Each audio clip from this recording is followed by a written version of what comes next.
Hi, I'm Deborah Stengel, founder of Sedona Soul Adventures and international best-selling author of The Journey to Happy. One of the hardest things in life is learning how to deal with a situation when someone has hurt you, especially if it's someone who you love and care about and who you thought loved and cared about you, like a parent or a spouse or a friend.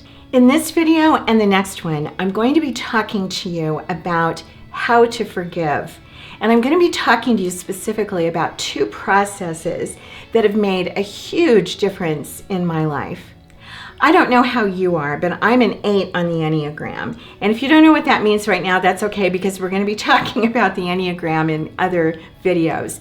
But as an 8, what that means is that I am hardwired. My personality is hardwired to hold grudges and not forgive people. So when I discovered that, I really realized what a recipe that is for having an unhappy life. And I really started studying forgiveness. The one process that has helped me so much is called radical forgiveness. And this was developed by the author Colin Tipping. The premise of his book is that before we're born, our souls are making contracts with each other, soul agreements, where we're saying to each other, okay, I killed you last time. How about this time you kill me? Or even better, this time, how about if we go into forgiveness with each other so that we're off of this particular karmic wheel? So think about it like a big conference in the sky, that your souls are getting together and making these decisions.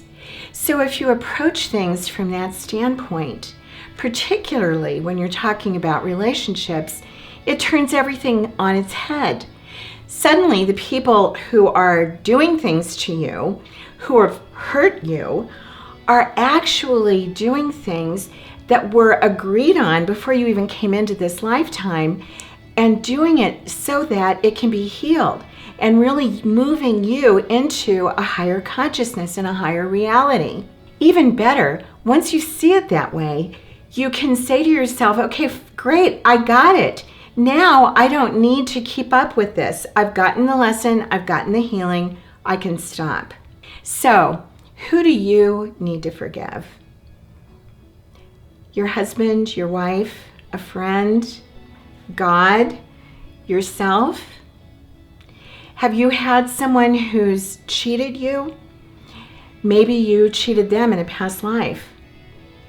Have you had a spouse who's cheated on you? Maybe you cheated on them in a past life. You see what I mean? It turns everything on its head when you start to look at it that way. And please understand, I am not saying that you don't hold people accountable. I'm not saying that people don't have to take responsibility, and I'm certainly not saying that you allow people to walk all over you. What I'm talking about is when you look at things this way, what is the energy that you want to hold? Do you want to hold on to the energy of the grudge and I can never forgive you? Or do you want to have the peace that comes with forgiveness? Nelson Mandela was in prison for 37 years. When he was released, he said, as I walked out the door toward the gate that would lead to my freedom, I knew that if I didn't leave my bitterness and hatred behind, I'd still be in prison. You can keep yourself in prison, or you can give yourself the freedom that comes with peace. Mandela also said, forgive others not because they deserve forgiveness, but because you deserve peace.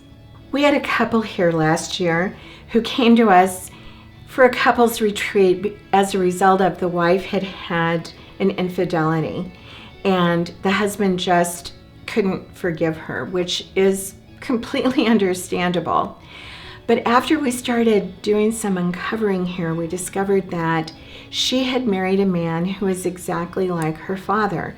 Her father had been very stern, very judgmental, completely undemonstrative, and she had married a man who was also very stern and did not demonstrate his love for her and was also very, very judgmental.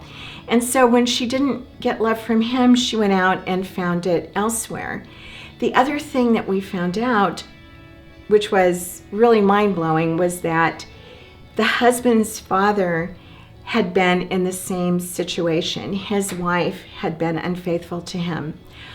When these two people started looking at their situation from the standpoint of, oh my gosh, we're simply running these patterns. We're even running generational patterns. He was able to forgive her. He was even able to forgive his own mother. And they came back together in a really, really loving relationship. It was so incredibly beautiful. So again, who do you need to forgive? It might take more than a simple decision like the one Nelson Mandela made, but I can tell you there's peace on the other side of that decision. I hope this helped. And if you like this video, I hope that you like it and share it, and also come on to our channel. And if forgiveness is an issue for you, we can help. Like the couple who came to us, you may not realize all the layers involved.